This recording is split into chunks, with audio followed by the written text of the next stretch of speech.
모닝 체크부터 좀 살펴보겠습니다. 오늘 개별 종목들, 그룹주들 얘기를 좀 몇 개 좀 해보려고 그러는데요. 어제 HLB 그룹주들이 줄줄이 하락을 했습니다. 표 보시면 HLB 글로벌의 4%, 이노베이션 5%, HLB 근 7%, HLB 제약은 무려 거의 9% 가까이 이렇게 추락을 했습니다. 이유가 사실은 마땅치 않습니다. 이 정도 전체 그룹주들이 떨어질 거면 뭔가 명확한 악재가 나와야 되는데 지금 여러분들도 잘 아시는 것처럼 HLB 그룹 같은 경우는 이 간암 신약이죠. 이게 FDA 허가를 좀 앞두고 있는 상황이거든요. 뭐 빠르면 이달 말에 나온다고 좀 얘기가 되고 있는 그런 상황인데 사실은 이게 그러면 소위 말해서 시장 외에서 뭐 이렇게 텔레그램이라든가 이런 방식을 통해서 뭔가 루머가 돌고 있는 거냐?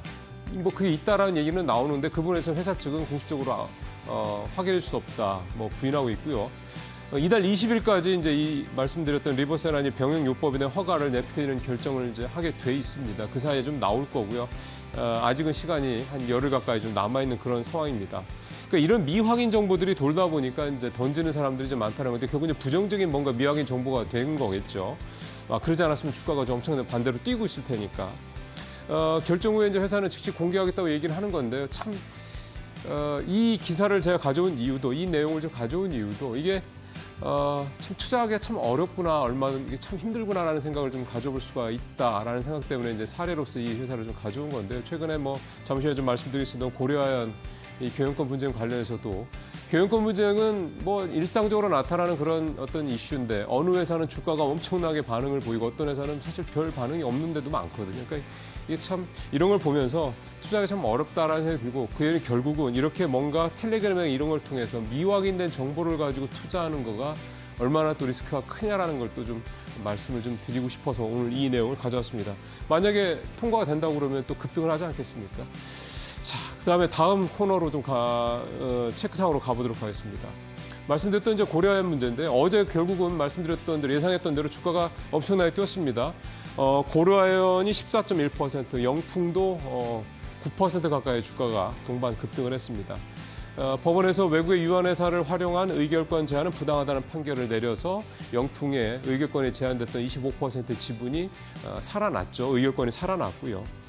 반면에 또 집중투표에 대한 부분에 대해서는 그거는 또 의미가 있다 이걸 또 인용을 했기 때문에 그거는 또 고려아연 측 최현범 회장 측이 또 활용할 수 있는 여지가 좀 남겨진 상황입니다. 이달 말 정기주총 때 양측 간 의결권 정면 대결이 예고가 되는 건데 이 고려아연 사태 같은 경우는 정말 이 경영권 분쟁이 벌어지나 주가가 엄청나게 급등을 했었던 가장 큰 이유는 지분율 차이가 크지 않다라는 거였기 때문이죠. 그 뒤에도 여러 가지 사실은 이 회사의 펀더멘탈에 손상을 가할 수 있는 여러 가지 좀 본질 가치에 문제가 될 수 있는 여러 가지 악재들이 나왔음에도 불구하고 결국은 이런 부분들이 이제 시장에서 크게 반영이 됐기 때문에 주가가 급등락을 했던 건데요. 150만 원까지 갔던 고려아연 주가가 70만 원까지 떨어졌다가 어제 10만 원이 올라서 다시 82만 원대까지 올라온 걸 봤을 때 참 이 경영권 분쟁에 관련된 테마 역시 섣불리 투자하기는 쉽지 않은 그런 상황이다. 어떤 그런 이슈다라고 볼 수가 있겠습니다. 이게 사실 투자자들이 결정을 하는 부분이긴 한데요. 주가가 막 급등을 했다라는 소식이 들려서 이렇게 마음이 흔들려서 들어가기에는 참 위험한 어떤 그런 이슈다. 이렇게 또 볼 수가 있겠네요. 자, 마지막으로 하나만 더 보겠습니다. 지난주에 한미약품 이 경영권 문제 이게 이제 마무리가 됐다 한 1년여 만에 마무리가 됐다라는 얘기를 최근에 좀 전해드린 바가 있는데요. 한미약품 주가 어제 사실은 주가를 보여드리려고 이걸 가져온 건 아니고요. 어제 대규모 배당 주주환원 정책을 발표를 했습니다. 내용을 보면 결산 배당에서 주당 1,000원 하면서 지난해보다 2배 수준을 확대했고 주주 환원율도 올해부터 기존보다 4배나 높은 25%로 환원율도 대폭 높이겠다 이렇게 얘기를 했습니다. 결국은 이렇게 주주 환원 정책을 적극적으로 펼치고 또 그다음에 뭔가 이제 그동안에 문제였던 경영권 분쟁이 완료가 되고 어떻게 보면 이제 한미약품은 그동안의 한미약품의 주가를 이렇게 발목을 잡아왔었던 어떤 그런 본질적인 거의 외적인 부분이 다 이제 어느 정도 해소가 되는 겁니다. 그리고 전반적인 트렌드인 이 밸류업 관련돼서도 적극적인 걸 하겠다라고 얘기를 좀 하고 있는 거고요. 이제 성과죠, 결국은. 지금 비만 치료제 같은 경우도 이제 자체 비만 치료제가 좀 진행이 좀 되고 있는 걸로 알고 있는데 이런 부분들에서 좀 얼마나 잘 되고 있는지 순하고 이런 부분들에 대한 내용도 좀 나올 이제 필요가 있을 것 같고 결국 무엇보다 중요한 거는 실제로 이런 경영권 분쟁에 가려져 있었던 한미약품의 본질 가치가 좀 얼마나 잘 문제 없이 진행이 되고 있는 이 부분을 투자자분한테 시장에 증명하는 이런 이제 시간이 좀 다가오고 있다라고 봐야 될 것 같습니다. 한미약품의 주가가 진짜 본질 가치를 인정받아서 올라갈지도 한번 앞으로 관심 있게 좀 볼 필요가 있을 것 같습니다. 모닝체크 마치겠습니다.